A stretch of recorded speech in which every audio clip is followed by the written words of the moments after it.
Hey, you. Why'd I say you? Well, 'cause I'm just kidding with you. Welcome to TMS, where everyone's a teacher and everyone's a student. The power of bad words, or the power of swearing or saying swear words. Why do it? Why not? Etc. Let's talk about it, shall we? I follow a certain code of honor, and I'm not going to get too deep about that or into that within this video, but part of my code of honor is swearing. I follow a certain rule that I don't swear around ladies, women, females, or people younger than me, much younger than me. I see that as being impolite, or maybe something that is shared among a mentality that is not yet developed enough to really understand why people swear or what it is. So people notice around me that I don't use many bad words, but I do sometimes. And I always explain that there's a reason and a place for swear words. Words have power. And if you're going to go around and use the F word because it's trendy, especially if you speak another language and you make YouTube videos or whatever, and you use the middle finger all the time with your friends and you say the F word, yet in your language you don't, you're not being very real, very genuine with yourself, are you? Now, if you do that and you understand the meaning of the F word, and the people around you do as well, that word starts to lose its power. Or other such powerfully negative words. Now, for some people, that's just street talk. But it doesn't change the fact that when you overuse a word, it loses its power.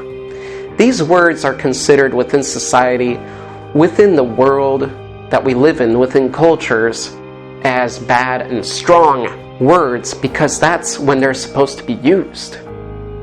I sometimes tell my students, don't use these words when you joke, when you're in the classroom. Save them for when you need them. For example, if you're driving your car or bike or whatever on the street and someone almost hits you and they don't say sorry and they just turn around and keep going, well, you better call them. First, tell them to apologize, and along with that, add in a bad word. Swear at them. You have that right. You have that anger and you need to express it to them. And when they hear that, they will understand you're angry. But if you're on the streets or whatever and you use that word constantly everywhere with everyone, and then you say it to them, it's not going to have any more meaning than your usual talk. It's not going to have that explosiveness to it anymore. So what are you going to do then? Are you going to start digging deeper and further for worse words and worse words until you get to the worst? Well, people already do that actually, and it just means they're terrible at expressing themselves. To express yourself, you don't have to use SAT words and talk like a doctor. To express yourself, you just need to know what to say at what time and what creates a positive reaction to what you're saying.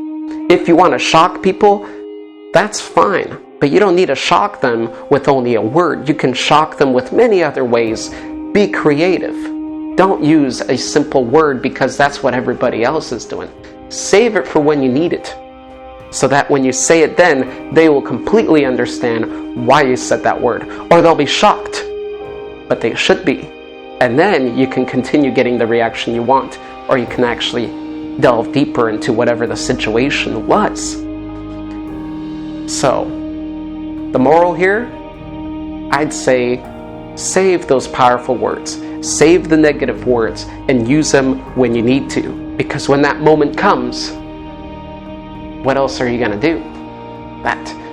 And the good words, use them to express yourself in the good times and places. Remember, swear words are also called cursing someone, curses. And in a way, if you look deeper into this, which we won't go into just yet, when you're sending out negative energy, negative words, what do you expect to get back from that? If you're sending out negative thoughts, negative actions to people around you, and you're just negative all the time, what will you get back? Negativity. And you might even drag some people down that were happy. So if you're swearing, if you're cursing, what did they always teach with curses? They get back. They come back to you. So think of swear words the same. These are words of power. Remember, reality isn't as simple as one would think. Or is it? So, until next time, thank you for watching, guys. Take care of yourself. I love you all. And remember, live in harmony, always.